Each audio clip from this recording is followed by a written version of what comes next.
Entonces va a estar grabando, ¿no? Ya Ya funciona. estamos. Ya está grabando.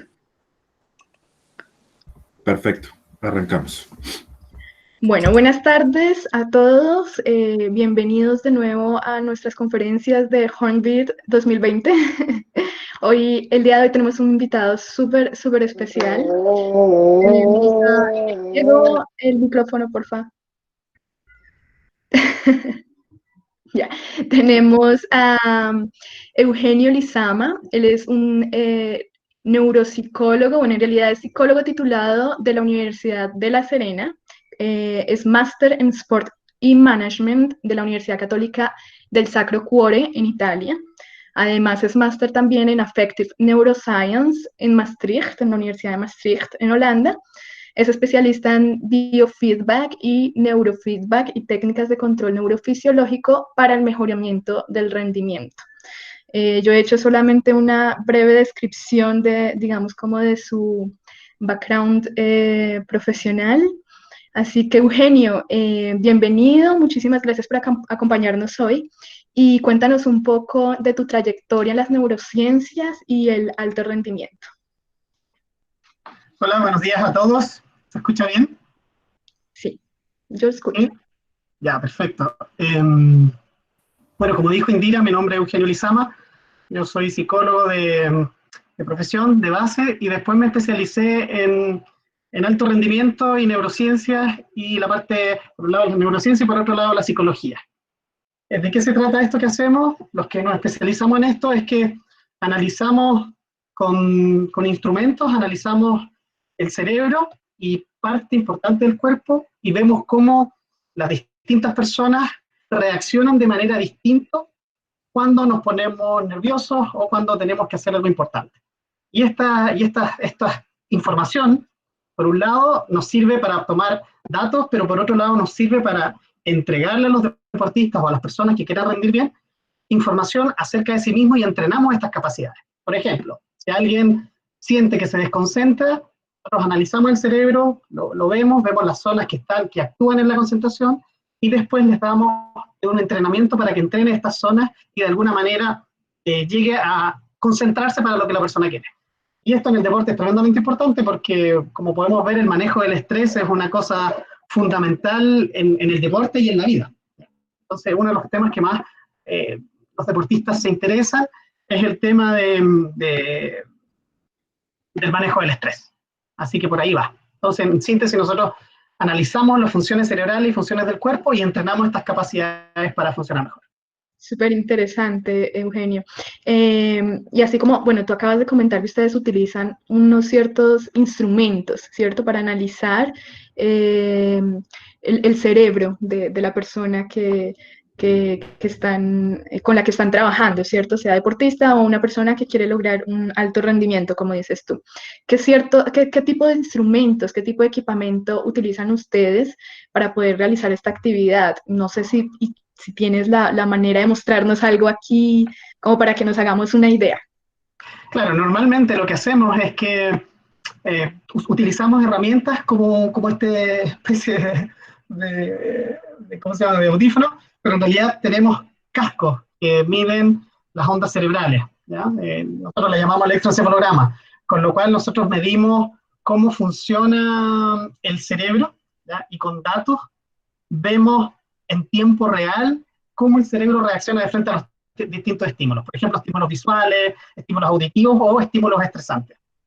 En el cuerpo posicionamos sensores en distintas partes del cuerpo, por ejemplo, para medir el ritmo cardíaco, medir la tensión de los músculos, medir el estrés que se transmite a través de la adrenalina en el cuerpo y varios sensores más que los posicionamos en el cuerpo y nos permiten analizar el impacto que el estrés tiene en el cuerpo de los deportistas, ¿ya? Después les voy a entrar en más detalles, pero así, de manera muy, A grandes rasgos. claro, muy a grandes rasgos.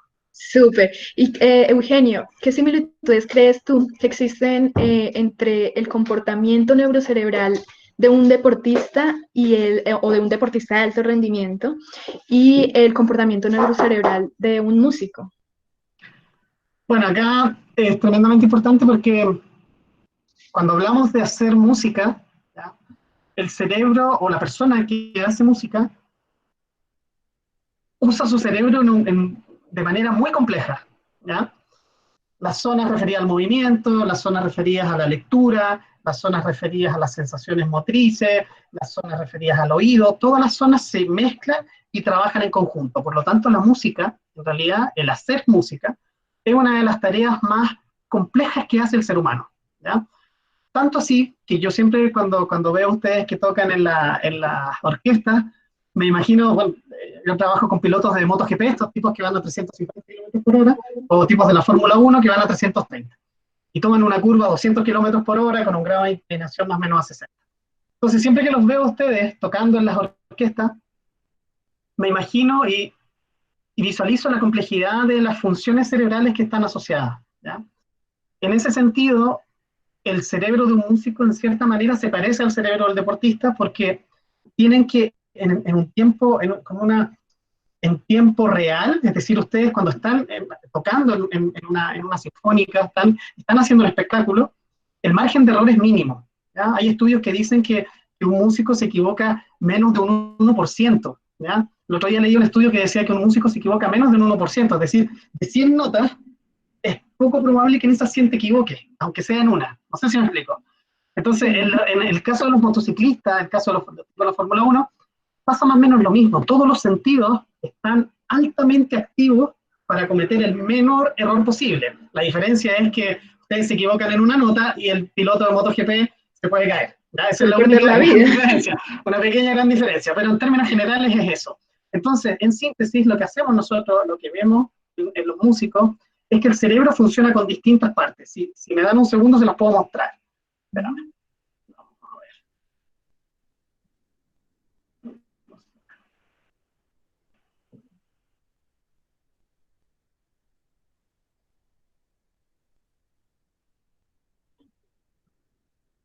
No sé si lo vemos bien ahí.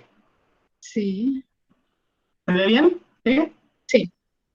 Ya, perfecto. Entonces lo que tenemos es que tenemos a grandes rasgos, esta es una simplificación ya, más bien didáctica, pero tenemos a grandes rasgos tres grandes funciones que están involucradas en el hacer música y hacer cosas que tienen que ver con el movimiento humano y la interacción entre lectura de algo y la ejecución de algo, ¿vale? Lo primero, que hay ciertas zonas del cerebro que nosotros le llamamos lóbulos frontales, que principalmente analizan la información y son como los gerentes de una empresa. Deciden qué cosa corresponde, qué cosa no, y la mandan a las distintas zonas. Es decir, es como el jefe que te dice este proyecto te lo acepto o no te lo acepto. ¿Se entiende? Uh-huh. Entonces, esas zonas que están acá en el cuadrito, en el cerebrito número 1, donde dice atención y concentración, siempre están activas, ¿vale? Y después de que uno dice, ya voy a tocar música, mandamos tenemos como un controlador de alarmas que está en la zona central del cerebro, y esa zona o esas estructuras lo que hacen es que controlan que la actividad que estamos haciendo no nos cause tanta alarma, porque si nos causa mucha alarma, ahí es donde el cerebro cambia de función, y estos vigilantes que tenemos acá, que esa zona que está ahí, esas cositas rojas se llaman amígdalas, tenemos todo el sistema límbico, mandan las respuestas de estrés y respuestas de escape, principalmente. Entonces, ahí después nos vamos a detener en esa parte, porque una de las cosas más importantes que tenemos, sobre todo ustedes quienes hacen eventos donde sufren una gran cantidad de estrés muy agudo, es decir, en un momento en la misma situación, y que si se equivocan el error potencial es muy alto, ¿ya? Pero lo vamos a dejar por ahí por ahora para después pasar a la otra zona del cerebro. Entonces, volviendo al tercer cerebro, tenemos que este cerebrito que está atrás de la nuca, nosotros lo llamamos cerebelo, ahí reúne un montón de información que está almacenada desde pequeños, de cuando nosotros practicamos una actividad. Ya pensemos que cuando andamos en bicicleta, nosotros andamos al inicio y tenemos que estar como esforzándonos para aprender la técnica, y una vez que esa técnica viene aprendida, en realidad se olvida. ¿Por qué uno la olvida? Deja de pensar con el cerebro, llamémoslo cerebro 1, de atención y concentración, uno se relaja, por lo tanto el estrés nos afecta, y el tercer cerebrito, este que vemos acá, toma todo el control de esa información, y por eso nos deja todo el resto del cerebro libre para hacer lo que queramos. Eso es lo que se llama un automatismo, es cuando uno almacenó la información en el cerebro y ya no necesita pensar en ella. No sé si explico bien esto. Sí, yo hasta ahora te entiendo. De todos modos, vamos a tener una sesión de preguntas para más adelante, así que vayan anotando sus preguntas, chicos Ya, y chicas. perfecto. Voy a salirme del compartir pantalla. Espérame un segundo. Súper, Eugenio. Eh, Eugenio, creo que tú alguna vez me viste con el instrumento, sí, el corno, que es el instrumento que yo toco, ¿cierto? Que todos nosotros acá tocamos, es un instrumento de alta complejidad porque debido a su construcción, tú puedes tocar muchísimas notas en una sola digitación. Es decir, en una sola posición que yo pongo en las llaves del instrumento, yo puedo tocar más de 14 notas. Eso hace que nosotros estemos, digamos, más expuestos a fallar, digamos, a tocar la nota equivocada en ciertas circunstancias. Y creo que eso puede representar una alta cuota de estrés para nosotros. Pues las fallas pueden ser muy notorias y pues ninguno de nosotros en la orquesta queremos fallar realmente. ¿Tú crees que existen desde el punto de vista neurocientífico técnicas para manejar ese estrés y minimizar así las probabilidades de cometer errores? Sí, digamos, la alta complejidad de lo que ustedes hacen requiere un alto nivel de atención. ¿Ya? ¿Qué quiere decir eso? Que yo no puedo estar pensando en tantas cosas de afuera, no puedo estar pensando en algo que me pasó en el pasado, ni puedo estar pensando en el futuro. Es decir, mi mente tiene que estar concentrada en el aquí y el ahora. ¿Vale? Ese es el ideal. ¿Ya? Cuando ustedes hacen eso, ¿ya? El cerebro por sí mismo y el cuerpo produce más adrenalina. Es decir, nos estresamos un poco más. Entonces, nosotros qué hacemos con los deportistas que tienen también que hacer altas actividades de mucha complejidad, ¿ya? Lo que hacemos nosotros es que preparamos el cuerpo y la mente para resistir estos niveles de estrés. ¿Ya? ¿Cómo se hace esa preparación? Entonces, la preparación que nosotros normalmente hacemos con los deportistas es que 48 horas antes de un evento estresante, el estresante entendámoslo como algo que también puede ser interesante para la persona. Puede ser un evento, por ejemplo, como hablar en esta conferencia. Puede ser como ir a un matrimonio. ¿Ya? Puede ser como hablar en público. Puede ser distintas cosas en realidad que nos interesan. ¿Ya? Después vamos a hablar del estrés positivo y negativo, pero en general es estrés. Entonces,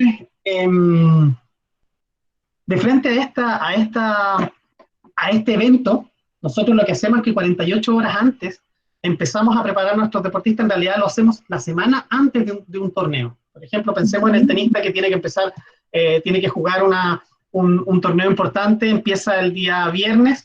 Nosotros durante la semana empezamos a prepararlo mentalmente y neurofisiológicamente para esto. ¿Qué hacemos en esos días? Hacemos todas las actividades que para él sean relajantes y que le permitan, por un lado, no cargarse de estrés y por otro lado, sacarse el estrés que ellos tienen. ¿Vale? Entonces, ¿cómo lo hacemos? Normalmente 30 minutos de cardio diario. Cardio significa ejercicio en bicicleta, nadar, incluso bailar, hacer zumba,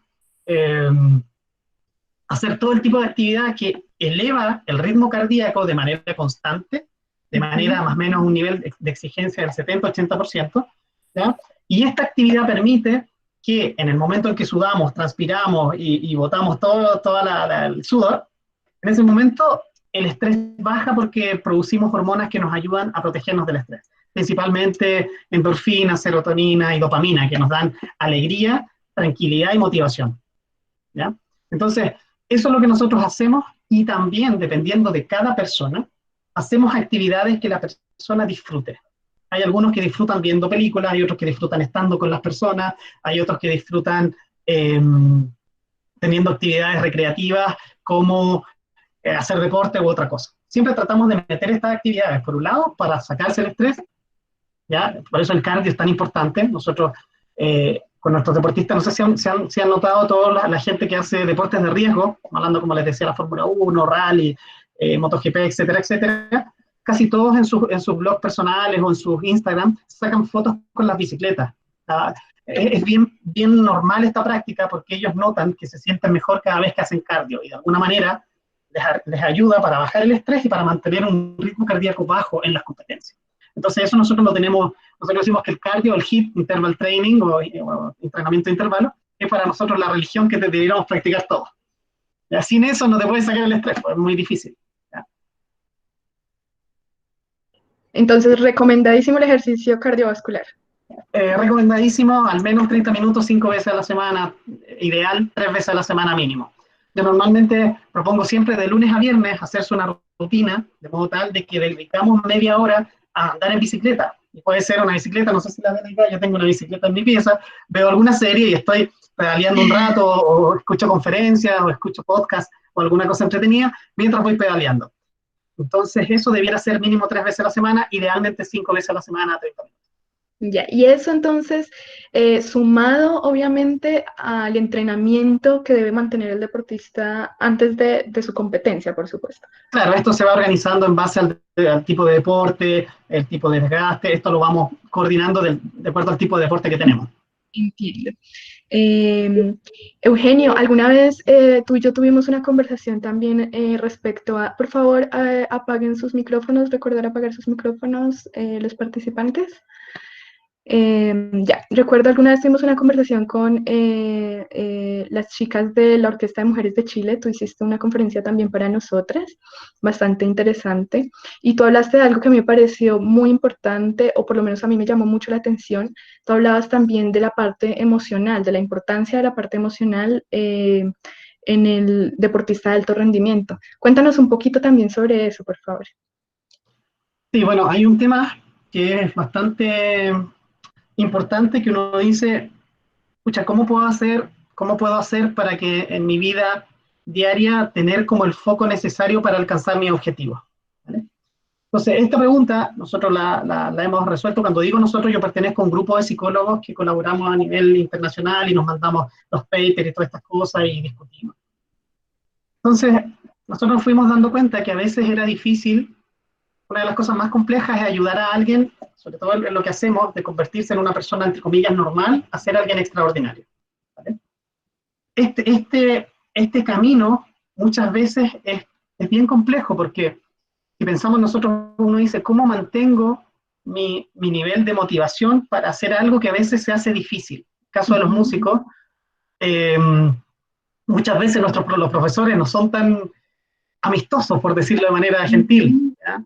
Muchas veces la cantidad de refuerzos que se dan al nivel de esfuerzo que uno hace no es tan, no ayuda tanto, ¿ya? Pensemos que el ser humano más o menos de 10 intentos necesita 7 veces que le resulte.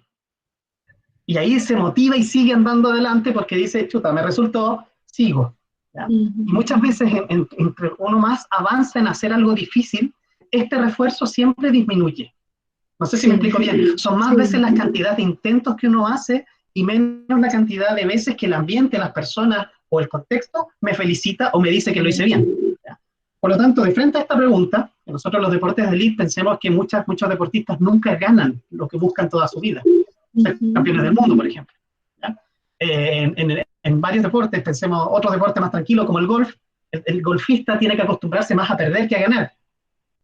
¿Se entiende? Entonces, depende de cada deporte, pero en términos muy generales, nosotros establecemos 3 niveles o 3 pilares que constituyen el camino para que una persona se construya a sí misma desde una persona, como decíamos, entre comillas, normal, a una persona o un deportista, en este caso, un músico extraordinario. ¿Vale? ¿Cuáles son estos 3 pilares? A ver, volvamos acá mejor, se los muestro mejor en un esquema. ¿Ya? Perfecto. Dame un segundo.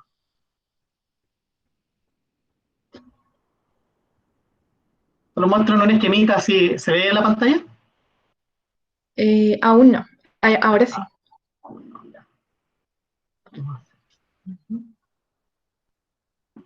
Si nosotros vemos este esquema, ¿ya? ¿Se ve el mouse que se está moviendo?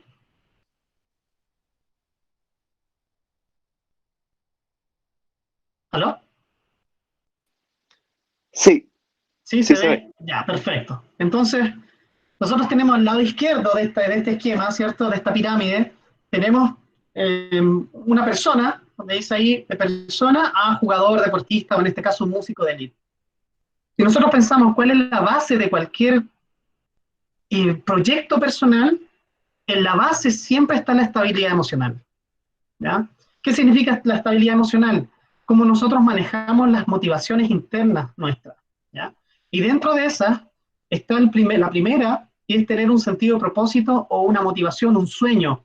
un deseo que nos convence día a día a dar ese esfuerzo extra. Hay gente que dice, por ejemplo, deportistas que dicen, antes mi propósito era ser campeón del mundo, hoy es ser campeón del mundo, pero darle una felicidad a mi familia y mi hija. ¿Ya? En mi caso personal, cuando yo fui papá, cambié totalmente como estudiante, empecé a estudiar más y traté de ser un mejor profesional. ¿Ya? Las motivaciones son el motorcito que día a día nos mueve. Y ese motor a veces tiene que ver con recompensa social. Por ejemplo, alguien dice, quiero entregar algo para el mundo. Otros dicen, quiero darle satisfacción a mi familia. Quiero heredar, que ellos vean que su papá, cuando sea un abuelo o un bisabuelo, digan que mi abuelo hizo esto y dejó el nombre de la familia bien puesto.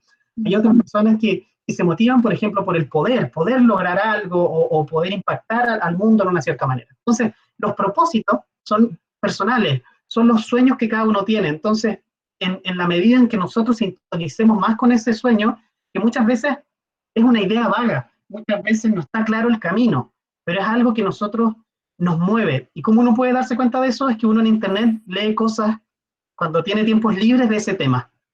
A mí desde pequeño, desde cuando estaba en la universidad, siempre me interesó ver cómo los motociclistas, cómo la gente extrema llevaba al límite su mente y su cuerpo. ¿Ya? Y yo lo leía en mis ratos libres, lo leía por hobby. Entonces cuando uno analiza eso, uno dice, quizás por ahí va mi motivación, por ahí va mi motiv, como dice la palabra, motiv-acción. Entonces, la estabilidad emocional, el propósito, buscar eso que a uno lo mueve, es la cosa más importante para todo el resto. Después de eso, tenemos las relaciones. Nosotros tenemos montones de investigaciones que hablan de cómo las personas que les va bien necesitan personas no solamente que te den afecto, sino personas que te marquen los límites. Personas que a veces te digan, no, eso no se hace. Personas que te digan, estás perdiendo el camino. Si nosotros pensamos en los ídolos, por ejemplo, Michael Jackson, probablemente a su alrededor tenía personas que le decían sí a todo. Por lo tanto, al final podríamos decir que para el potencial que tenía, en su carrera vio que no tuvo alguien que le parara los carros, se dice en español, en chileno, alguien que te pone los límites. No sé si me explico bien. Entonces, tener relaciones, amar y ser amado, ¿ya? Es tremendamente importante, pero también tener personas que objetivamente te digan que te estás equivocando. Muchas veces puede ser un profesional, un psicólogo, un amigo, muchas veces la abuela. En el caso mío, yo voy donde mi abuela y mi abuela me da dos consejos con la sabiduría de una persona de 92 años, 82 años, perdón, y te dice, mira, mijito, eso no se hace, no debiera hacerlo así. Y de una manera simple te está diciendo un montón de cosas, con afecto, con cariño, a uno le llegan. Entonces, una de las cosas tremendamente importantes cuando uno flaquea es tener una red de apoyo. La vida no se soporta sola. Si uno quiere hacer una empresa difícil, un sueño difícil, lo que más necesita es la contención, apoyo y hacerlo no solo, sino con los demás. No hacerlo, no como las antiguas teorías de liderazgo que se decía, el líder va adelante. No, en realidad el líder está dentro de la manada. Y a veces le toca a él destacar y otras veces le toca a los otros. Entonces, esa facilidad y estas relaciones nutritivas y positivas es uno de los puntos que nosotros más buscamos en nuestros deportistas. Que se lleven bien con su familia, con sus amigos, con las personas del deporte, con la prensa, etcétera, etcétera. Que construyan redes positivas de apoyo. ¿Vale? Interesantísimo. Sí, después de eso tenemos el ser protagonista. El ser protagonista es un tema tremendamente relevante porque nosotros vemos que los deportistas que más lejos llegan, ya teniendo un propósito, como habíamos dicho, ya teniendo una red de apoyo de gente que les da amor y a la vez de poner los límites, es sentirse que tienen un don para hacer lo que hacen. ¿Ya? A mí me toca trabajar con deportes de contacto y hay deportistas que saben que poniendo un golpe dan el knockout. En el golf hay deportistas que sienten que con un golpe o el drive o el putter, que es el golpe final cuando juegan, ese golpe cortito que se ve en televisión, ¿cierto? Cuando hay el último golpe, el golpe fino, hay algunos deportistas que sienten que para eso tienen el don. Y bajo presión, esas certezas que nosotros tenemos en nosotros mismos, de que como se dice, de que tenemos dedos para el piano, que somos hábiles y que tenemos ese don para hacer lo que queremos buscar, eso es tremendamente importante porque eso después se construye, es la base del liderazgo, cuando uno dice, ahora levanto la mano y me la juego por mí mismo cuando estoy bajo presión. No sé si me explico, es como ustedes, los músicos, que se atreven a hacer el solo cuando todos los focos los están iluminando. Claro. Es esa cuota de fe que nosotros ponemos en nosotros mismos. Y Entonces, como, en síntesis, ¿sí? sí, disculpa que te interrumpa, pero claro, te escucho y me parece súper importante esto que dices de cómo tener esa cuota de fe.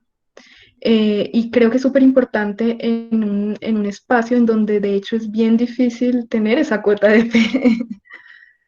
Sí, la educación muchas veces, como decía, acuérdense la regla que dijimos de las 7 veces que necesitamos que alguien nos diga que lo hacemos bien. Muchas veces en la educación, entre más alto vamos, entre más difícil, más es como una montaña que se hace cada vez más empinada, porque la cantidad de refuerzos que tenemos precisamente agota el tercer punto de esto, que muchos profesionales, deportistas, músicos, yo lo he sentido decir, que al final, después de haber sacado el magíster o haber estudiado, haber terminado toda su preparación, se sienten más malos que cuando partieron.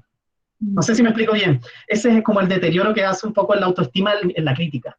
Qué ¿Entiendes? Entonces interesante. siempre nosotros necesitamos, como si algún día les toca ser profesores, siempre tratemos todos de reforzar a nuestros estudiantes con estos intentos. Si hacen 10 tentativos de algo, tratemos de decirles 7 veces que está más menos y las otras veces lo corregimos.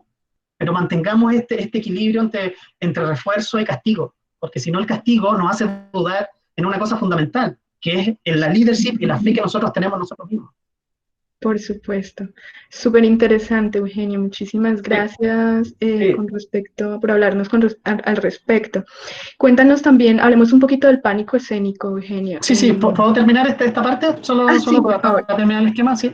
Mira, Ujú. una vez que tenemos esta parte de la estabilidad emocional, nosotros desarrollamos en los deportistas disciplina. Disciplina Ujú. significa que se hacen una agenda y entrenan semanalmente una cierta cantidad de horas referida a todos los aspectos que tienen que ver con el desarrollo de este proyecto. ¿Ya? Porque yo puedo tener una grandísima motivación, puedo tener un sueño, puedo tener personas que me ayudan y que me ponen los límites, puedo tener fe en mí mismo, pero si no desarrollo disciplina, en ese punto, nosotros no desarrollamos extraordinariamente las habilidades que queremos. Ujú. ¿Ya? Entonces, por eso ahí el esquema tiene como una rayita roja, porque los Sí, pueblos latinos, los sudamericanos latinos, normalmente somos muy entusiastas, pero duramos poco en el entusiasmo, sí, a de diferencia de los acuerdo. países más fríos. ¿Ya? Como tú sabes, yo estudié en Holanda y trabajo normalmente con varios deportistas de allá. La diferencia que tenemos entre nuestra cultura latina y las culturas más frías es que están más, y las orientales sobre todo, están más dispuestos a cada día hacer con la misma disciplina, regularidad, perseverancia, el esquema de trabajo que tienen.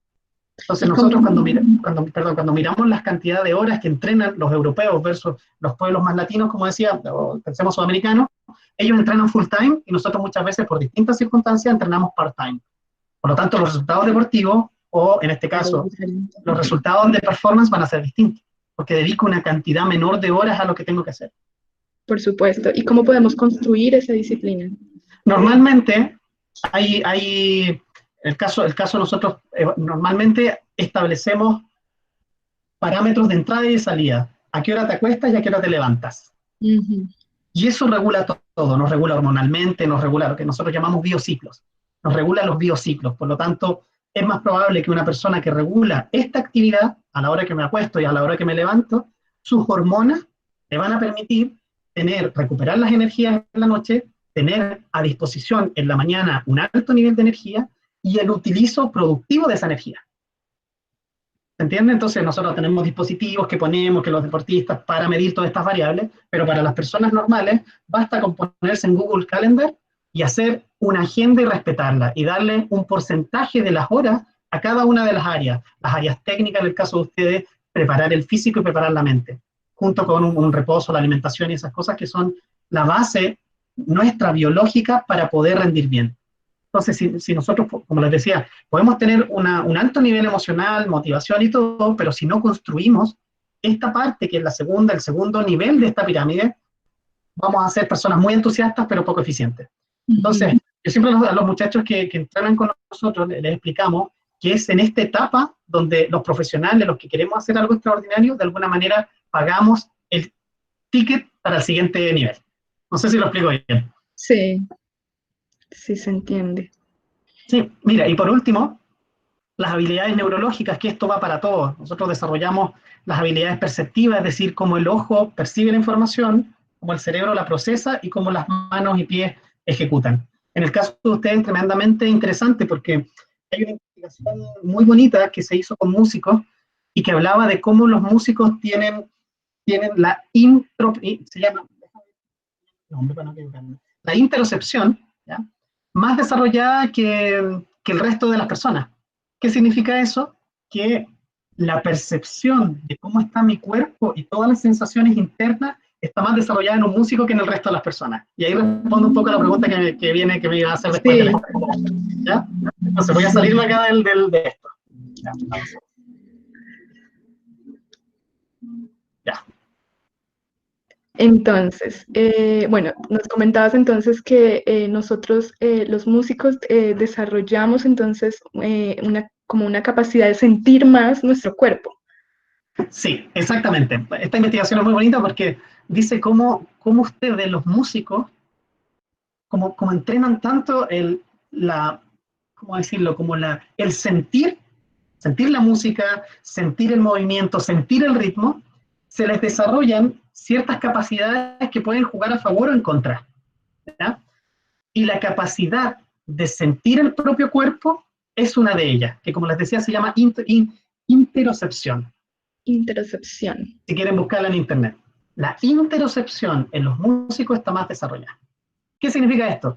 Que como les decía, ustedes sienten las sensaciones corporales más que el resto, el ritmo cardíaco, cuando están sudando, las sensaciones de la guata, las sensaciones de la postura, las sensaciones de cómo está el cuerpo a nivel interno y su relación con el exterior. ¿Ya? Qué Y esto increíble. es tremendamente interesante porque uno puede decir, ustedes sienten más, pero si yo tengo una mala sensación, también la voy a sentir más. Por lo tanto, existiría una tendencia quizás a percibir el estrés un poco más alta que el resto de las personas. Por supuesto, y ahí podríamos ir entonces precisamente a esto del pánico escénico. Creo yo que probablemente eso haga también, cuando estamos en escenario y sentimos eso, que se intensifiquen esas sensaciones de, no sé, de la sudoración de las manos, temblor a veces, a algunas personas les tiembla un poco la cara, el temblor corporal, la dificultad para respirar. Y bueno, cuéntanos un poquito tú qué crees de acuerdo a tu experiencia, cuáles son esas reacciones que están relacionadas al pánico escénico o al estrés en el escenario, qué pasa con nuestro cuerpo, qué pasa en nuestro cerebro y qué cosas podemos hacer para manejar ese pánico escénico. Sí, normalmente el pánico escénico que nosotros vemos cuando nos ocurre es el último escalón de la escalera. ¿Ya? Entonces nosotros, cuando vemos eso, es porque una serie de cosas sucedieron antes. ¿Ya? Lo primero es que cuando nosotros consultamos a las personas que entrenamos para rendir bien, tanto la gente que tiene que dar discursos, algunos músicos o los deportistas, y tienen, por ejemplo, un evento importante, pensemos en un día viernes, y ellos empiezan normalmente, nos indican que el ciclo del sueño se altera antes de ese evento. ¿Ya? Esto es lo que normalmente ocurre. ¿Ya? ¿Cómo nosotros podemos notar que el ciclo del sueño se altera? ¿Nos cuesta dormirnos? ¿Nos despertamos más veces en la noche? ¿Y nos levantamos al siguiente día cansados? Sí. Primer escalón. Segundo escalón. ¿Ya? Empezamos a tener pensamientos anticipatorios para ese evento. ¿Sí? Sí. Tercer escalón. Los pensamientos anticipatorios vienen en desorden, no vienen ordenados. Uno es que uno dice, ese día me voy a levantar a las 8 de la mañana, voy a ir y voy a tomar mi ropa, voy a ordenar esto, sino que vienen como en tropel, llamamos nosotros, pensamientos que vienen de manera loca, acelerada. Cuarto escalón. Hacemos cosas que muchas veces alteran más ese ciclo de estrés, como terminar las cosas a última hora, buscar ensayar más el último momento, como hacemos las tesis, ¿no? Que en los últimos 2 días nos reventamos. ¿Se entiende? Por lo tanto, cuando nosotros sufrimos un ataque de pánico, muy probablemente está a la base en italiano se dice exaurimento, que sería como un agotamiento por estrés que viene previo, nos da señales antes. Y esas señales nosotros las tenemos que interpretar antes para que no lleguemos a esta punta del iceberg. ¿Se entiende? Sí. Entonces, el manejo del estrés efectivo pasa por controlar estas 4 cosas antes. Por eso yo insisto tanto en el ejercicio físico. Yo sé que para muchas personas no es tan agradable y es un poco aburrido, fome. A veces no todos tenemos a todos no nos produce una alegría entrenar, ¿ya? No es motivante, ¿ya? Podría ser incluso estresante entrenar. Pero busquemos la forma, por último, bailando. Hoy en día existen tantas canales de YouTube que hay que Sí. distintos bailes y cosas, no sé, etcétera. Pero nosotros tenemos que tener mucho ojo con eso antes, ¿vale? Manejar el estrés a nivel de ejercicio, manejar el estrés a nivel de alimentación y reposo, ¿ya? Y hacer cosas que antes nos permitan llegar a ese día con mayor serenidad. Por ejemplo, organizar bien la jornada, no planchar las cosas a última hora, ni ir corriendo porque tengo algo descontrolado, sino mantener todas las cosas bajo control, porque el orden para nuestro cerebro es manejar el estrés. Y nosotros pensamos al final, ¿qué es el estrés? Es cuando nuestro cerebro calcula y dice, voy a hacer algo difícil, pero no tengo las herramientas para enfrentarlo. No sé si lo explico bien. Entonces, nosotros podemos hacer algo muy difícil, por ejemplo, manejar un avión, pero si el piloto siente que sabe los comandos, se va incluso a relajar y se sienta a mirar cómo va el avión, porque siente que tiene control sobre la actividad. Entonces nosotros tenemos que pensar también en ese concepto. ¿Cómo yo hago para controlar las variables que me van a afectar el día del evento? Pucha, puedo ir a mirar a lo mejor online si hay alguna foto del lugar, puedo mirar si hay un recorrido, a lo mejor puedo ir antes al lugar, puedo ver la rutina que voy a hacer, puedo calcular el tiempo que me voy a demorar, puedo ensayar antes las partituras, y puedo tener la mayor cantidad de cosas controladas, porque el estrés va a subir igual, pero si yo no lo manejo antes va a ser excesivo. Ese estrés va a ser excesivo. Entonces cuando uno llega al ataque de pánico, está con esta acumulación de estrés, adrenalina y en este caso cortisol, que son las hormonas del estrés, que nos llegan hasta acá y nos inundan la capacidad de estar lúcidos. ¿Se entiende? Entonces, como estrategias, controlemos eso, manejemos el cuerpo y cuando queramos pensar en este evento, pensemos ordenadamente. Preocupémonos, es decir, hagámoslo de manera organizada. Y lo último, existen montones de técnicas de respiración, ustedes las manejan porque ustedes trabajan con el uso de los pulmones y la capacidad torácica, ¿vale? Entonces la respiración es algo que en ustedes está, ¿ya? Más desarrollada incluso que en las personas, entre comillas, normales.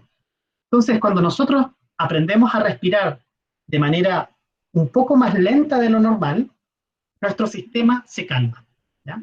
Voy a tratar de entrar un poquito en detalle de esta cosa porque es bastante importante. En el sistema nervioso nosotros tenemos como 2 formas de funcionar. Una es que me estreso y la otra es que me relajo.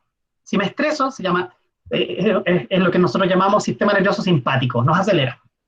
Si me relajo, actúa el sistema nervioso parasimpático, es que me baja los niveles, las revoluciones, por decirlo así. Cuando nosotros respiramos, cuando tomo el aire, ahí hay una influencia simpática que acelera el corazón. Cuando boto el aire, hay una influencia parasimpática que relaja el corazón.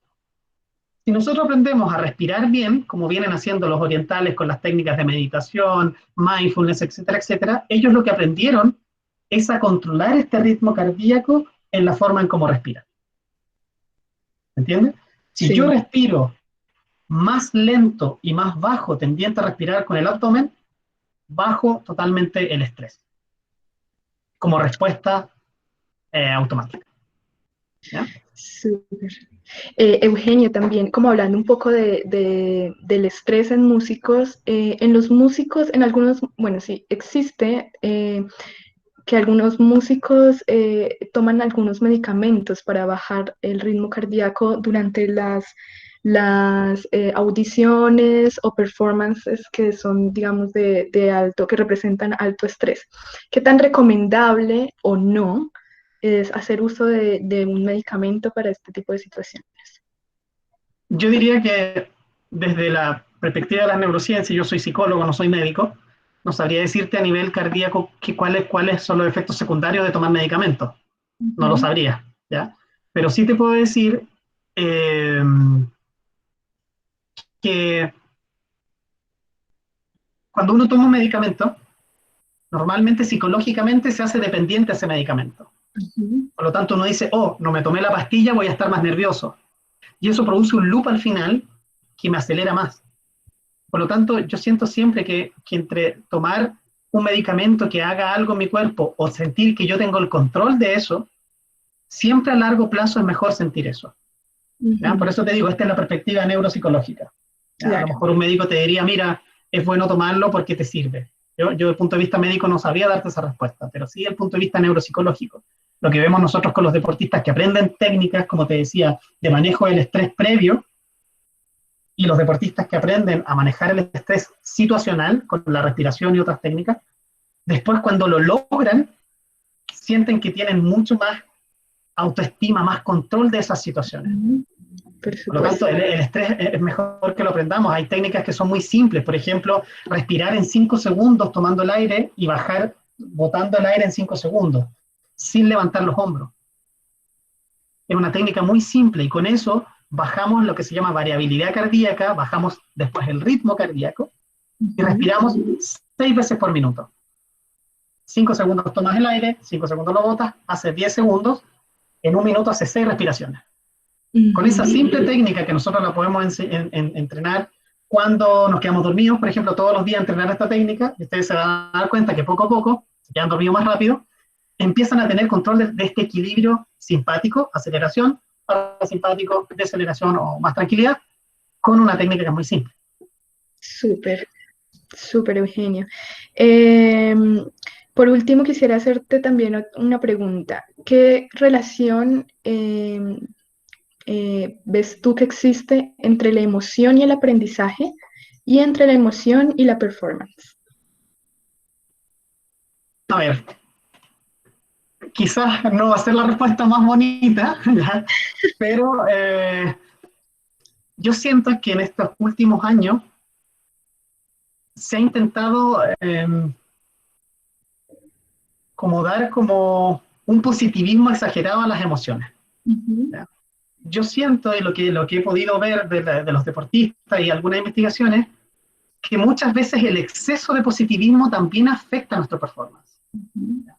Por ejemplo, podemos pensar en las compras compulsivas después de que Chile ganó la Copa América, ¿ya? La cantidad de compras compulsivas que hay por un estado de emoción positiva, ¿ya? Por lo tanto, yo apunto más a la regulación emocional. Yeah. Regulación emocional significa que yo me entusiasmo con algo, produzco dopamina, produzco una serie de neurotransmisores y me mantengo en esa actividad. Cuando yo me mantengo en esa actividad, la aprendo y eso mismo refuerza que aprenda más.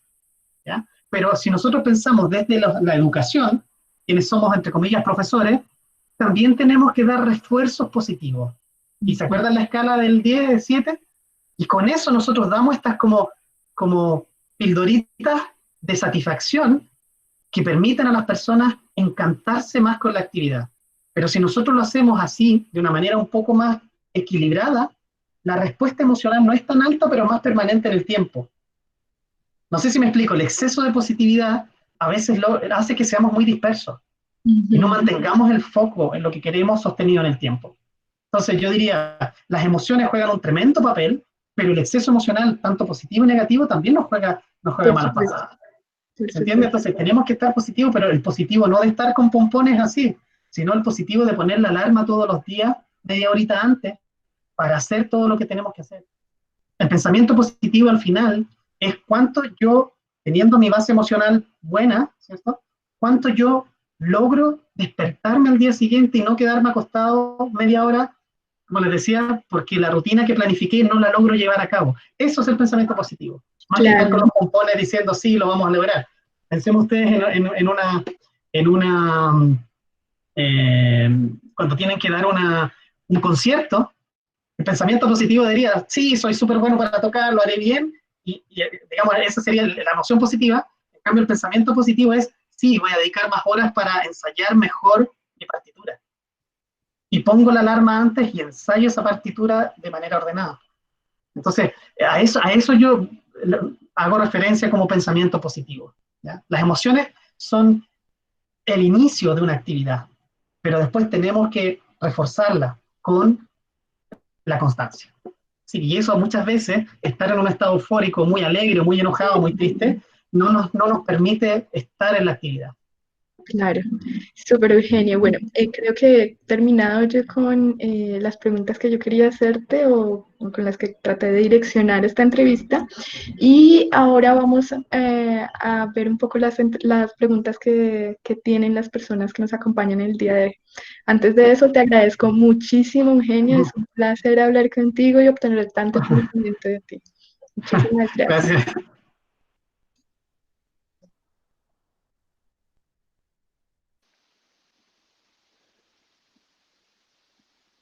Ok, hola Eugenio, ¿cómo estás?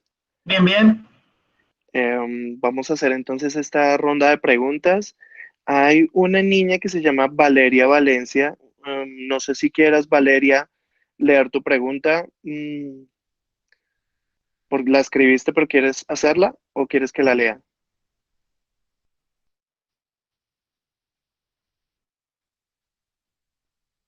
Ok, ella dice, aparte del ejercicio, ¿qué recomiendas? Porque siento que no puedo contarlo, ni la respiración, he llegado a desmayarme. Es decir, lo que yo entiendo es que el ejercicio no le ha servido mucho y en la respiración siente que se ha desmayado. Entonces, ¿qué podría recomendarle? Claro, mis recomendaciones son más bien del punto de vista neuropsicológico. Si ella se desmaya, por lo que entendí de la pregunta, en la respiración habría que ver si a lo mejor tiene una disautonomía, alguna cosa que tiene que ver con un origen médico, ¿ya? Lo primero que haría yo en ese caso es descartar si tengo alguna afección de origen médico. ¿Ya? Me haría los exámenes, ¿ya? Y lo segundo es que buscaría tener patrones de conducta ordenada antes de hacer el evento que tengo que hacer. Manejar el ciclo del sueño, como les había dicho, tratar igual de hacer actividad física, porque si no hacemos deporte, el estrés va a seguir en nuestro cuerpo. Pensemos que el estrés es un exceso de energía, y esa energía nos queda rondando, porque nosotros tenemos un pensamiento que sentimos que algo es una amenaza. Pensemos que el concierto que tenemos el día viernes, como les decía, y hoy día el lunes, ¿cierto? Pensemos que el concierto que tengo el día viernes lo empiezo a percibir como una amenaza, porque no tengo el control de todo lo que tenía que estudiar. No me ensayé todas las partituras. Siento que son muchas partituras y hay partes que dudo de mí, ¿cierto? Eso me produce un exceso de adrenalina, de energía, y eso hace que yo esté cada vez con esa energía más, me venga intoxicando en mi propio cuerpo. Entonces, si no me la saco, esa es la energía que no nos deja dormir, porque estamos demasiado activos. ¿Se entiende? Entonces, el ejercicio físico de alguna manera tenemos que hacerlo. Podemos hacer una caminata, pero que sintamos que el corazón se acelera, sintamos que el corazón pompea rápido y que estamos sudando. Puede ser una caminata, por ejemplo, con altura, con desniveles. Pero tenemos que movernos, tenemos que quemar esa energía, porque si no, esa energía es la misma energía que tenemos en exceso y que nos hace, por ejemplo, tener conductas ansiosas, como comer más. ¿Se entiende? O tener conductas de riesgo, como querer fumar, querer tomar. Es ese exceso de energía, pero no una energía positiva, es una energía que nos pone tensos. ¿Se entiende? Entonces, volviendo a la pregunta, yo lo que haría sería descartar origen médico, lo primero. Si no hay un tema, a lo mejor, no sé de qué tipo, pero de origen médico. Y lo segundo, manejar los niveles de energía que tenemos por el estrés. ¿Se entiende? ¿Sí? Ok, Sonia Vera pregunta, en hábitos negativos que limitan nuestra interpretación a nivel técnico y musical, ¿es mejor crear hábitos sobre ellos o ir al origen de esos hábitos para transformarlos? ¿Es importante ir al origen del problema? Si es así, ¿cómo volver consciente algo que ya está mecanizado desde hace mucho tiempo? No entiendo muy bien la pregunta. La pregunta habla de errores técnicos, por ejemplo, malas ejecuciones que uno las tiene como que las perpetúa, ¿no? Es como cuando un deportista hace un gesto técnico equivocado, pero lo tiene como una maña, decimos nosotros, como un error. A eso se refiere, ¿no? Sí, al principio dice hábitos negativos que limitan nuestra interpretación a nivel técnico. Entonces, Ya, sí. perfecto. Es decir, un movimiento que uno lo hace mal y ya le quedó como grabado ese mal movimiento. Normalmente, nosotros lo que hacemos con los deportistas es que vamos al movimiento y lo hacemos muy lento de manera correcta. Y se ensaya muchas veces muy, muy lento. Muy, muy lento. 10 veces más lento de lo que es el movimiento en general. Porque necesitamos reescribir ciertos patrones de movimiento en nuestras redes neuronales y una serie de cosas, pero tenemos que rediseñarlo. Entonces, al inicio, tenemos que volver a como que fuéramos principiantes. ¿Se entiende? Porque necesitamos reescribir un mal patrón de movimiento. Por lo tanto, tenemos que ir al origen y a volver a hacerlo como cuando ustedes eran estudiantes de primer año y recién estaban aprendiendo a hacer las notas y los movimientos de ejecución. Y se hace a una velocidad lenta, lenta, lenta, muchas repeticiones. Yo diría al menos 100 repeticiones. Lento, lento, lento. Y una vez que se empieza a dominar lento, se aumenta progresivamente el movimiento. Pero tenemos que volver al origen de lo que es un automatismo.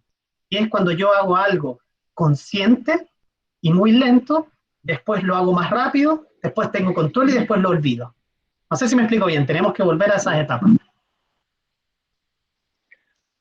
Dani Medellín, si quieres abre tu micrófono.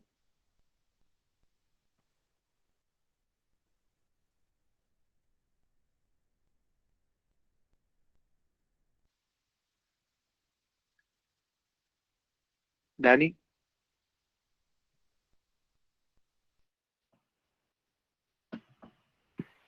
Diego, dice que si la lees, por favor.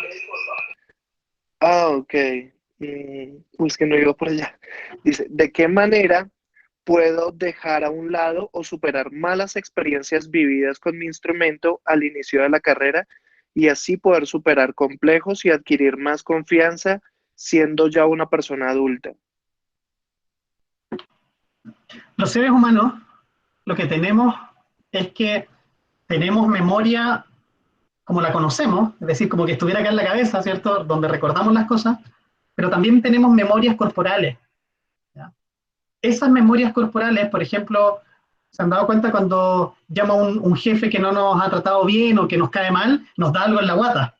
¿Sí? Es decir, el cuerpo tiene memoria. ¿Ya? Cuando pasa eso, quiere decir que no es solo a nivel consciente, no es solo mental este recuerdo. Es también a nivel más, ¿cómo decirlo? El mente y cuerpo están juntos. Cuando tenemos ese tipo de memoria, quiere decir que esa cosa que pasó nos impactó a todo nivel y a nivel profundo de nuestro ser, a nivel mental y a nivel físico. En esos casos, conviene ir a una psicoterapia. ¿Qué significa psicoterapia? Donde vamos y hablamos con un especialista, en este caso un psicólogo, más bien no de alto rendimiento, sino más bien un psicólogo clínico, donde uno revive esos episodios con alguien que te va acompañando y habla de y uno habla de cómo se sintió, cuáles fueron los pensamientos que tuviste y cuáles fueron las acciones que hiciste.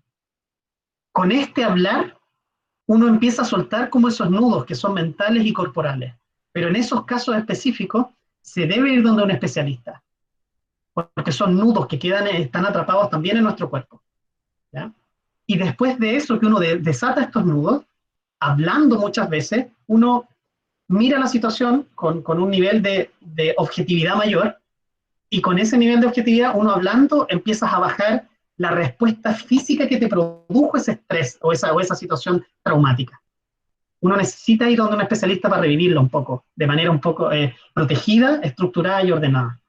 Después de eso, uno parte y reinicia y se da cuenta que es como cuando teníamos la canción que nos hacía llorar con nuestra polola, como dicen ustedes, nuestra novia, ¿no? Y después uno la escucha tantas veces que ya después ya no pasa nada, ¿ya? ¿Se entiende? Entonces, necesitamos hacer eso, ese mismo ejemplo de la canción, pero yendo a un especialista que nos permita escuchar la canción y nos haga llorar con esa canción y que nosotros expliquemos eso. Y una vez que uno lo vive, después con el tiempo se recupera, sin duda.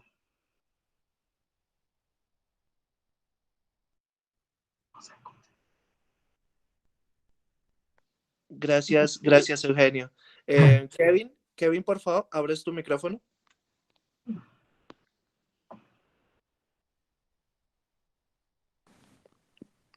Hola a todos, hola Eugenio.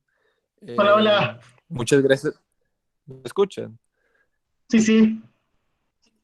Vale, muchas gracias por compartir tus conocimientos. Mi pregunta tiene que ver con algo relacionado que estaba hablando Indira sobre el pánico escénico, que muchas personas se ven reflejados diferente, unos con temblores, incluso he escuchado de dolor de estómago, pero en mi caso todo está normal, solo que se me seca la boca al momento de tocar, cuando es algo importante, muy importante.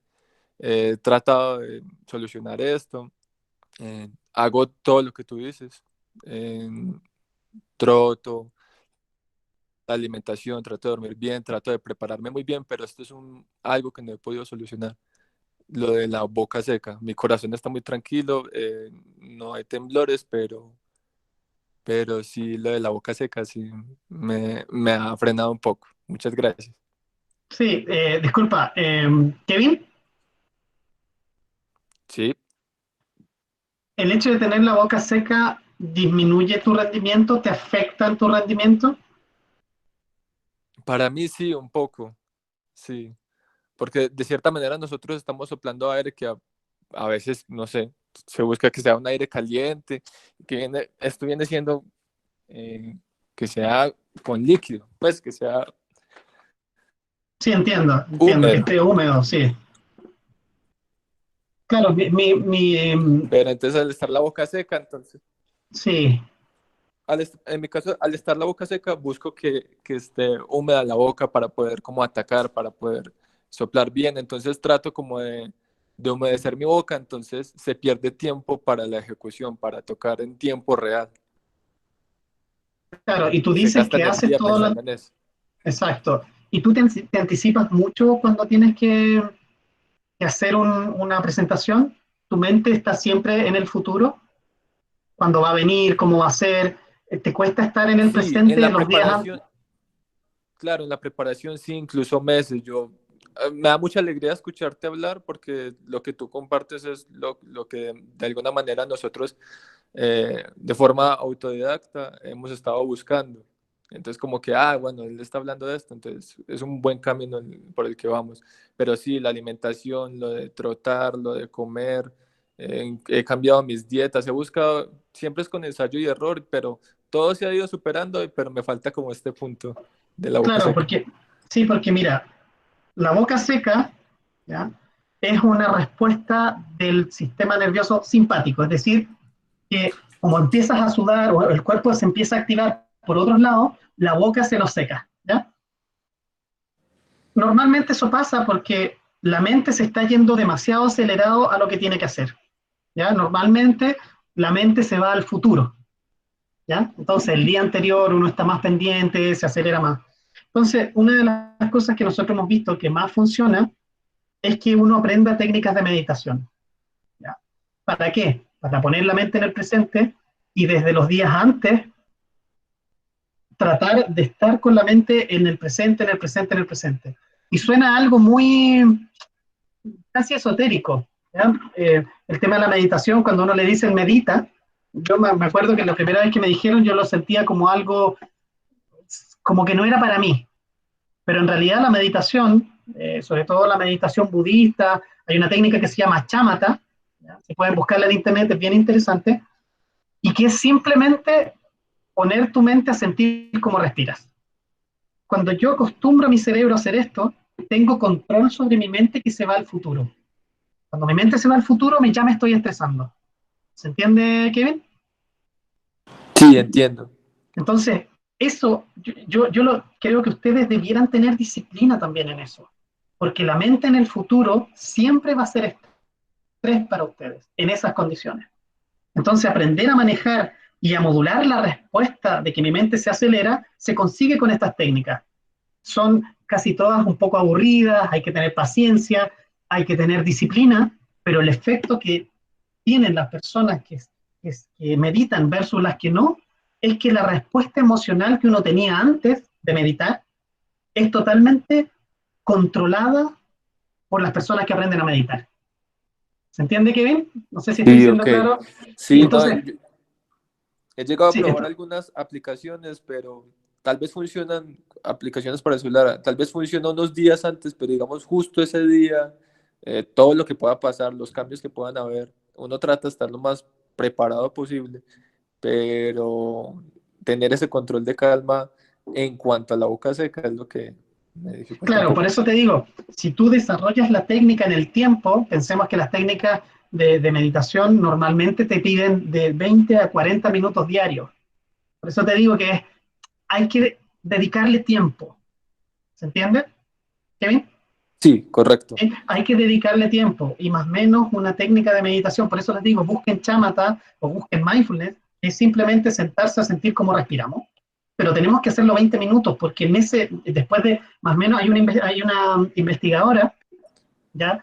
Que ella, de apellido Lazar, Sara Lazar, y ella hizo un protocolo donde decía que si tú meditas durante 8 semanas, 40 minutos diarios, tu cerebro queda más fit, queda más fuerte, se desarrolla no solamente la actitud de estar más tranquilo, sino también se desarrolla las zonas del cerebro que te frenan la respuesta del estrés. Entonces, pero necesitamos entrenar eso.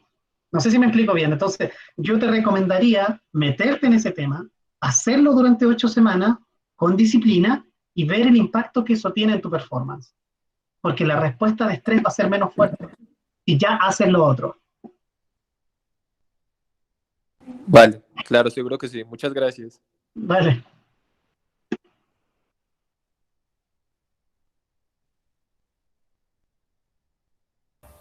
El micrófono, Diego. Perdón. Gracias, Eugenio. Camilo Reina, porfa, ¿aprendes tu micrófono? Sí, buenos días para todos. Lo primero que quiero Buenos hacer días. es felicitar al equipo organizador. Realmente es gratificante ver cómo esa iniciativa, digamos que ha despertado el interés de grandes cornistas y también pues quiero extender la felicitación para todos los cornistas que están aquí presentes, ¿no? Veo que hay muchachos de muy corta edad y grandes profesionales, entonces me alegra mucho eso. Lo segundo, maestro, es agradecerle porque en mi caso personal es quizá el primer acercamiento que yo tengo puntualmente a este tipo de temas, ¿no? Mi construcción académica ha sido un poco autodidacta y solo en el último tiempo he empezado como a acercarme realmente como a la profesionalización del ejercicio. En ese sentido, yo quisiera hacerle pues varias preguntas. La primera, a mí en lo personal me pasa algo que usted ha manifestado, que alguien comentaba acá, y es que yo, tocando solo en la casa, toco lo que quiera, o sea, me siento tranquilo y me siento muy seguro. Y cuando llega el momento de la ejecución, digamos que con alguien que me está escuchando, en ocasiones pues como que el cuerpo no responde, lo he venido trabajando, pero una de las estrategias que yo he intentado utilizar, y ahí va mi pregunta, es no el uso de medicamentos, pero sí de alguna, digamos, por ejemplo, a mí me sirve mucho tomar infusiones de, por ejemplo, de tomillo. Hay algunos maestros que recomiendan, hay un maestro en específico que recomienda, o a él le sirve el consumo del banano previo pues como al evento, y así hay como alguna serie de cosas naturales que a uno le sirven. Entonces la pregunta concreta es, queda claro que usted no está de acuerdo con el uso de drogas sintéticas, pero ¿y el uso de este tipo de estrategias naturales? ¿Qué piensa usted al respecto? A ver, voy a partir respondiendo una cosa que nos pasa a todas las personas que somos eh, intensamente interesados en hacer las cosas bien. ¿Ya? ¿Me escuchas, Camilo? Sí, señor, ¿Ya? perfecto.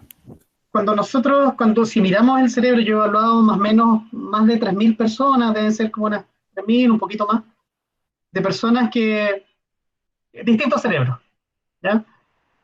Y las personas que tratamos de hacer las cosas bien y que no somos, entre comillas, relajados, somos un poco más preocupados que los otros. Ya podemos decir que tenemos como en la vida, existen como dos grandes grupos, los que se preocupan y los que son desordenados y no se preocupan. No sé si lo explico bien, ¿ya? ¿Me escuchas, Camilo? Sí, maestro, sí, se le Ese sí, escucho. ya, perfecto. Entonces, si yo te hiciera la pregunta, ¿tú a cuál de estos dos grupos perteneces? ¿Al grupo de los preocupados o al grupo de los aldotes desordenados o relajados? Pero realmente en un primer momento fui muy tranquilo. O sea, cuando realmente era una actividad más del gusto, era tranquilo. Pero ahora que estoy en el ejercicio de profesionalizar y hacer un poco más detallado el trabajo, estoy en el grupo pues como de querer hacer siempre las cosas de la mejor manera. Incluso a veces llego al extremo de que me doy muy duro, ¿no? Exacto, ¿cierto? Entonces, si nosotros dividiéramos, no tengo la evaluación tuya para decírtelo con datos, pero pensémoslo así de manera como muy general. ¿Tú estarías dentro del grupo de los preocupados o los relajados cuando tocas? De los preocupados, yo creería. De los preocupados, ¿cierto?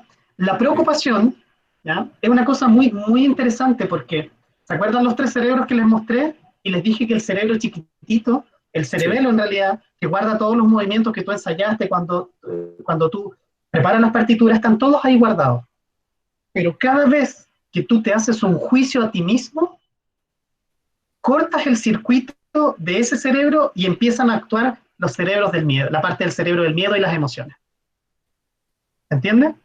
Sí. Entonces, es tremendamente importante porque tú hiciste una distinción que para mí es la fundamental, que tú dices, y lo decía también el otro muchacho, cuando estamos en la casa nos sale bien, pero cuando tenemos que estar de frente a los demás nos sale mal, o nos sale menos bien que lo otro. No sé si es preciso lo que dije. Sí, Sí, ¿cierto? Entonces, ¿por qué pasa eso? Porque nosotros empezamos a hacernos juicios. Las voces en nuestra cabeza cortan el circuito del cerebro, el cerebelo chiquitito que tenemos y nos quitan la fluidez. ¿Se han dado cuenta los jazzistas? Si nosotros, hay investigaciones que le han puesto electrodos a los jazzistas.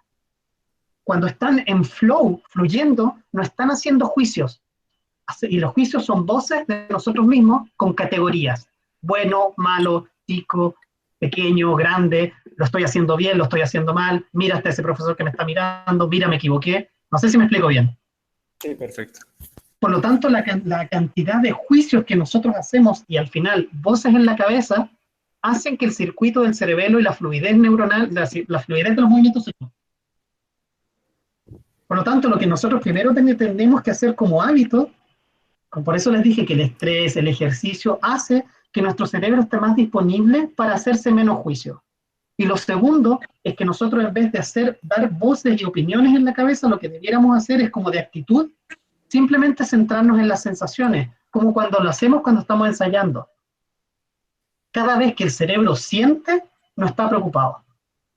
Si yo siento la música, no estoy enjuiciando la música. ¿Se entiende? Entonces nosotros tenemos que tratar de automatizar lo que más podamos. Yo sé que lo que ustedes hacen es una combinación de dos actividades, porque tienen que ir enjuiciando las notas, es decir, leyéndolas, analizándolas, pero al mismo tiempo sentir el flow que les da el contacto del sonido con los otros músicos. Es una combinación, pero al mismo tiempo, cada vez que yo me hago un juicio a mí mismo, como te digo, un juicio es los adjetivos calificativos, grande, chico, negro, blanco, feo, lo estoy haciendo bien, lo estoy haciendo mal, en ese momento corté los circuitos que me dan el flow. No sé si lo explico bien. Sí, perfecto. Por lo tanto, nosotros debemos entrenar nuestra cabeza y nuestra disposición de actitud a no enjuiciarnos cuando estamos ahí. Y ese entrenamiento del enjuiciamiento lo tenemos muy desarrollado. Por eso yo insisto tanto con la meditación, porque la meditación lo que te enseña, lo que hace en tu cerebro, es que entrena todas las zonas que tienen que ver con el control del juicio. Te hacen poner la mente en blanco, en silencio o a sentir. Entonces, las infusiones y las otras cosas nos ayudan, pero si yo tengo la actitud del juicio, siempre voy a estar produciéndome estrés a mí mismo. Porque en realidad la gran clave, hay una charla muy bonita, una charla TED, que se llama El estrés es nuestro amigo, ¿ya? De una investigadora, me parece que es americana, que de apellido Kellingham, ¿ya? Es una delgadita rubia, la pueden buscar, ¿ya? Se llama El estrés es nuestro amigo. Y ella analizó cómo cambia nuestro cuerpo cuando nosotros una situación la interpretamos como desafío versus amenaza. Y ahí está el gran secreto, porque si yo cada vez que hago una conferencia con ustedes, me estoy enjuiciando y digo, pucha, Eugenio, lo hiciste mal, te equivocaste aquí, te equivocaste allá, mi performance, es decir, mi exposición y el flow que voy a tener cuando hablo va a disminuir. Entonces, cuando yo pongo electrodos en las personas muy autocríticas, siempre están dándose juicios en relación a todas las cosas. Yo les digo, relájate, y cierran los ojos y dicen, sí, es que me puse mal, y empiezan a opinar, y empiezan a tener voces, en vez de sentir cómo están respirando. No sé si lo explico bien. Al Sí, mirar sí. el electroencefalograma, hay una onda específica, que se llama busy brain, que es un cerebro que está así muy acelerado en vez de estar tranquilo. Y cada vez que yo hago un juicio acerca de cómo estoy rindiendo, cómo me está yendo, el cerebro se acelera. Y para tocar música, el cerebro debiera estar más tranquilo. Entonces, ese flow es ahí donde producimos nosotros mismos el estrés. Entonces, si tú me dices, una infusión te va a ayudar, claro que te ayuda, pero si tú vienes estresado de una semana y además el día del concierto estás enjuiciándote a ti mismo, claro que no va a ser suficiente la infusión. ¿Se entiende? Entonces, la primera actitud que nosotros, los que hacemos performance delante de otras personas, debiéramos entrenar es la capacidad de no enjuiciarnos a nosotros cuando estamos haciendo el performance. ¿Se entiende? Esa es una actitud que es fundamental, porque si yo en el momento de tocar voy y siento cómo está mi cuerpo, ustedes tienen más desarrollada esa capacidad, y respiro y me tranquilizo y empiezo a sentir, cada vez que estoy sintiendo, freno los juicios. Freno los juicios en mi cabeza. Déjense llevar un poco más por el flow, porque cada voz que yo tengo en mi cabeza va a hacer que los movimientos sean más robóticos y aumenta la probabilidad de error. ¿Se entiende? Entonces, Sí, comprendo. eso es tremendamente importante, y esa capacidad se entrena en la casa, 20 minutos diarios con el protocolo que les dije del azar al azar.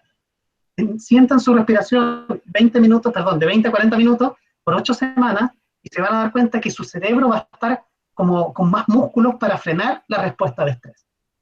Pero eso requiere tiempo, paciencia y esfuerzo, así como las horas que han dedicado ustedes a entrenar o aprender de música, tienen que entrenarla también en el autocontrol del circuito mente-cuerpo. Es decir, el cerebro como controla el corazón y el corazón como controla el cuerpo, el cerebro. Muchas gracias, Eugenio. Muy completa. Muchas gracias. Vale. Eugenio, discúlpame, Diego, un momento. Antes de seguir, quisiera preguntarte cuánto tiempo todavía tienes disponible para saber más o menos cuántas preguntas más damos, para cuántas preguntas más tenemos, digamos, como Sí, disponibles. cerremos en unos 5 o 10 minutitos. Ok, gracias. Ok, muchas gracias, Eugenio. Continuamos. Luna Rodríguez pregunta, ¿cómo mantener la motivación a lo largo del tiempo? Qué buena pregunta. Es tremendamente interesante porque yo tengo 40 años, voy a partir desde ahí. Tengo 40 años, en realidad 41, estoy borrando un año. La motivación que tengo hoy en la vida es totalmente distinta a cuando tenía 30 y totalmente distinta cuando tenía 20. ¿Ya? Por lo tanto, en nuestra pirámide, ¿cierto? Dijimos que el propósito o el sueño era una cosa de las más importantes. Pero ese sueño también cambia. Yo normalmente hago rituales y una vez al año, sobre todo para el año nuevo, me propongo objetivos para el año, objetivos a 5 años y objetivos a 10 años. Y normalmente me los escribo, a veces me mando correos. Y después uno mira y dice, lo logré, no lo logré. Mira lo que tenía en la cabeza en enero que después cambió. Pero ¿qué es lo que trato de decir con estas cosas un poco en broma? Es que nosotros siempre, al poner un objetivo, siempre la motivación sube. Y sobre todo, el objetivo no tiene que ser inalcanzable, tiene que ser algo que en realidad yo sienta que tengo otra vez el 70% de probabilidades de conseguirlo. ¿Se entiende? ¿Se acuerdan la escala de 1 a 10 de refuerzo, Diego? ¿Sí? Sí, señor. Entonces, siempre pensemos en eso, que el ser humano necesita más o menos ese 70% de refuerzo en lo que hace. Entonces, yo digo, voy a ser presidente de la República, probablemente es algo muy lejano que no tengo las herramientas para lograrlo. Por lo tanto, busquemos objetivos que sean alcanzables y que estoy más o menos a un 70-60% de tener las herramientas para acercarme, pero no algo tan lejano. Esa es una forma de mantener la motivación. Por ejemplo, en tiempos de pandemia, no decir de que escuchamos la charla del Eugenio acá de neurociencia y vamos a hacer todos los días ejercicio. Partamos por 3 veces a la semana y en vez de 30 minutos, partamos con 15. Pero cuando yo veo que de esa semana lo logré cumplir del 100% al 70%, quiere decir que estoy listo para poner otros 5 minutos y a la semana siguiente entreno 3 veces 20 minutos. Y si lo logro el 70% del tiempo, paso al siguiente paso. es mejor avanzar lento, pero de manera constante, a que este pic de exceso de motivación, como les decía, las emociones supuestamente positivas, tengo el pic de motivación, digo, ya desde mañana voy a meditar los 40 minutos que dijo el Eugenio, voy a hacer los 30 minutos de ejercicio, lo hago un día, al día siguiente me duelen los músculos y lo dejo. ¿Se entiende? Entonces la fórmula siempre es 70%. Si yo el 70% de mis propósitos semanales los logré, doy un pasito para el siguiente. Pero tengo que al menos haber logrado el 70%. Si no, no tiene sentido hacer una agenda más cargada de cosas. No sé si explico bien.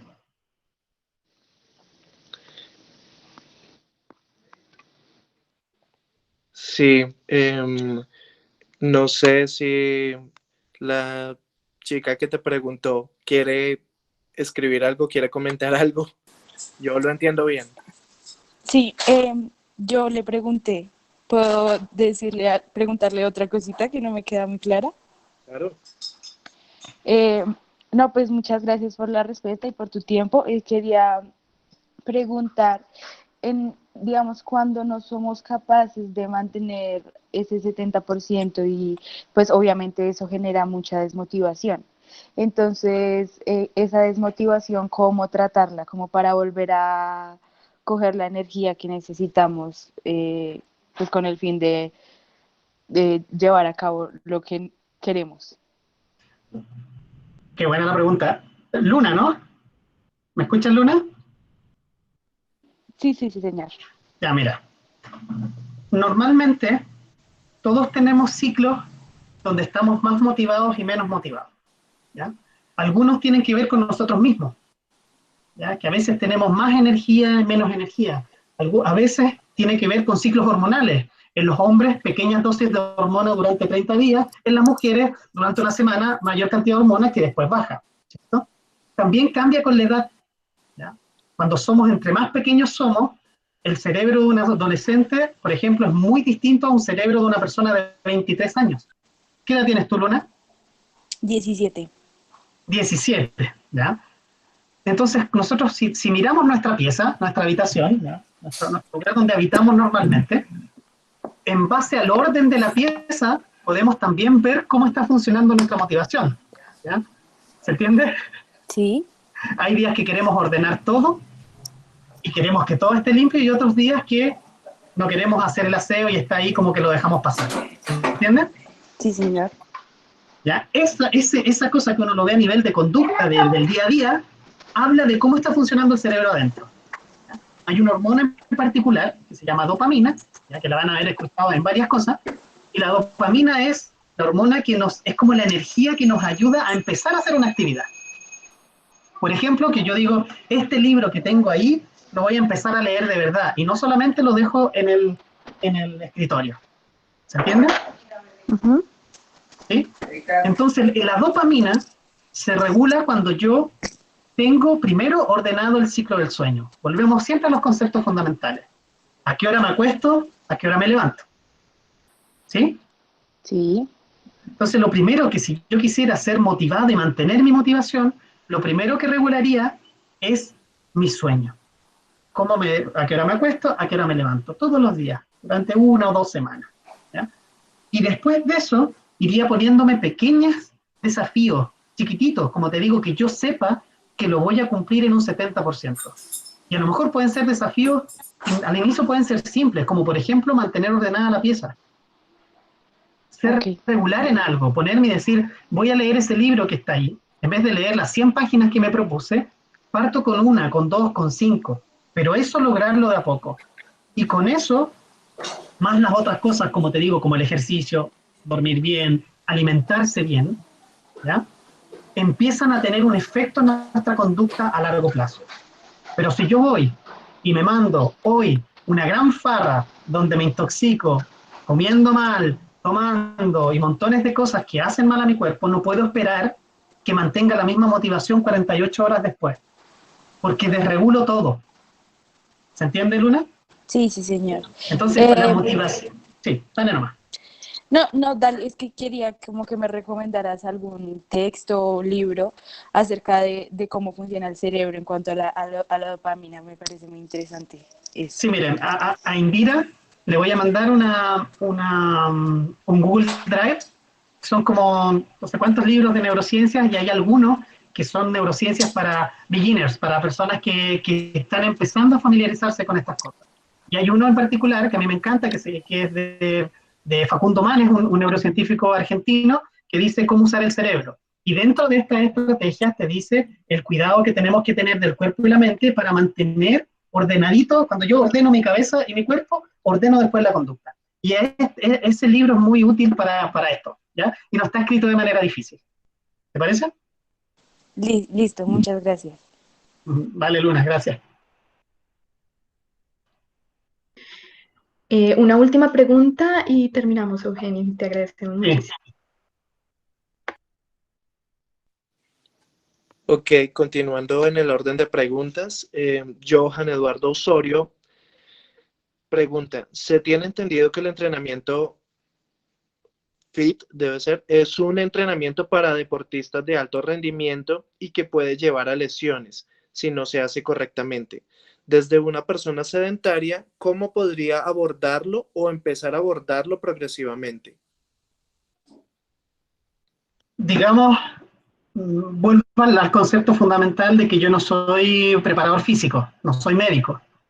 Lo que sí yo puedo decir es que el cerebro y el cuerpo tienen más o menos las mismas formas de funcionar, ¿ya? Si no, por ejemplo, no estoy acostumbrado a leer y quiero leerme un libro en un día, mi cerebro no está entrenado para mantener el foco. Igual como cuando yo digo, decidí hacer ejercicio y voy a correr 10 kilómetros el primer día. No puedo porque no tengo desarrollada en mi cuerpo, o en este caso en el cerebro, lo que se llama resistencia, ¿ya? Yo diría que en el cuerpo y en la mente uno debiera entrenar las cosas progresivamente e ir probando y viendo cómo uno recupera las energías, porque volvamos al principio fundamental que dijimos al inicio. ¿Cómo nosotros desde el punto de vista como de la energía, cuál sería el ciclo normal? En la noche que me acuesto cansado, recupero las energías en la noche, en la mañana me levanto con descansado y con mucha energía y hago un buen uso de esas energías. ¿Se entiende? Entonces, cada vez que yo respeto este ciclo, voy a estar haciendo algo productivo para mí. Pero si yo pretendo, ya que soy sedentario, no he hecho nada y pretendo esta semana correr 20 kilómetros, seguramente me voy a lesionar, o lo mismo que a nivel cerebral, no voy a poder resistir leer un libro completo y al día siguiente no voy a tirar el libro por otro lado, no me va a interesar. Entonces, todo el tema de hacerlo progresivamente es lo ideal. Existen especialistas en las áreas, existen preparadores físicos que, como les decía en YouTube, tienen propuestas de ejercicios para beginners, personas que están comenzando, y que son personas que están certificadas para dar esta información. Yo no me atrevería a dar un circuito físico porque no es mi área, pero lo que sí puedo decir es que quien desarrolla la habilidad de manera progresiva produce en el tiempo un mayor efecto.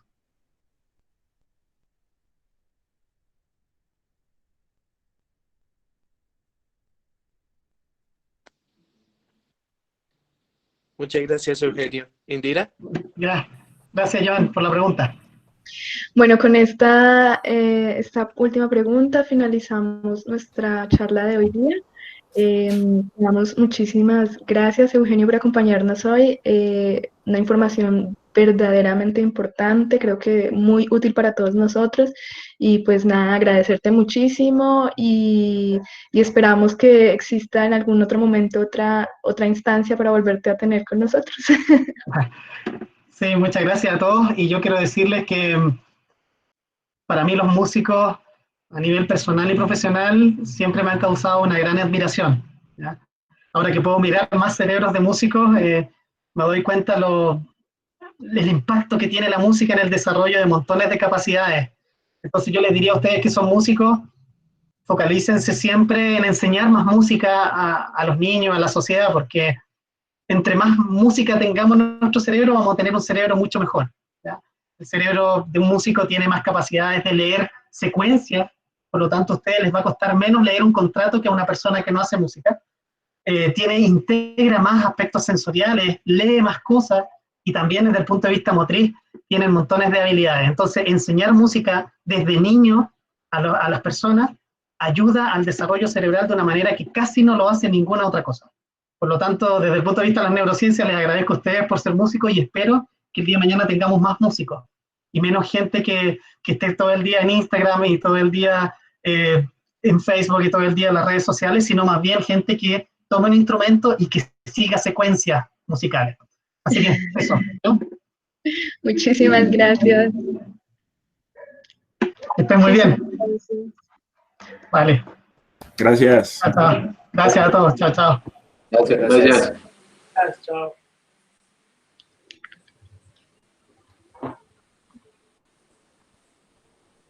Súper. Muchas gracias a todos. Genial, estuvo genial. Sí, la verdad. Y qué montón de preguntas. Yo no había mirado por abajo, pero Y no se alcanzó. Como que Sí. se hizo muy cortito el tiempo. Sí. pero muy interesante. afortunadamente, digamos que las preguntas estaban claves. Eso fue bueno. Sí, muy bueno. Ojalá podamos tener otra instancia con él en algún momento. Ojalá pagándole para no aguantar.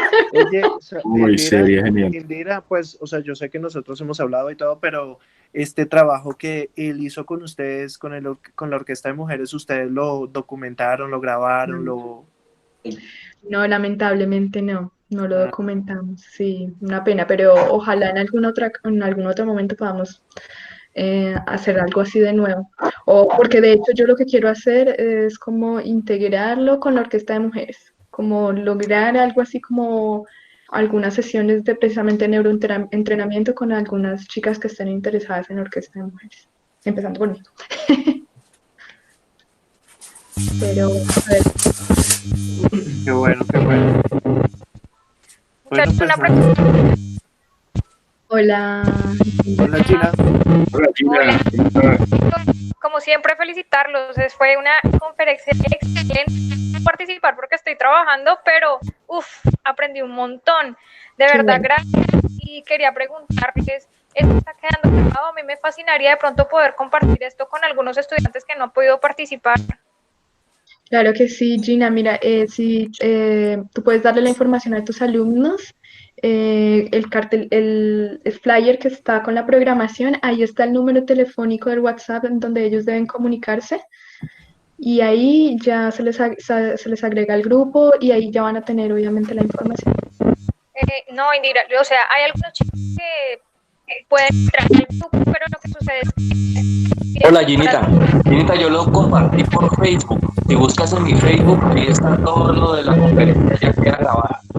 Perfecto, gracias. De todos modos, también nosotros estamos grabando todo y la idea es después todos estos videos ponerlos en alguna plataforma en donde todos puedan acceder. Gracias, mil gracias. Super. Chao. Chao. Entonces nos vemos en la noche, chicos. Nos vemos. Ok. Bravo, Sí. Indira, bravo, excelente. Bravo, chicos. Bravo, Indira, súper. Genial. Estamos empezando recién la semana, así que guarden energía. Sí. Si ya escucharon, duerman bien. Acuéstense temprano. ¿Nos puedo tocar una canción? ¿Puedo tocarles una canción? Ahí, ¿cuál es? Que no sea la de Barney.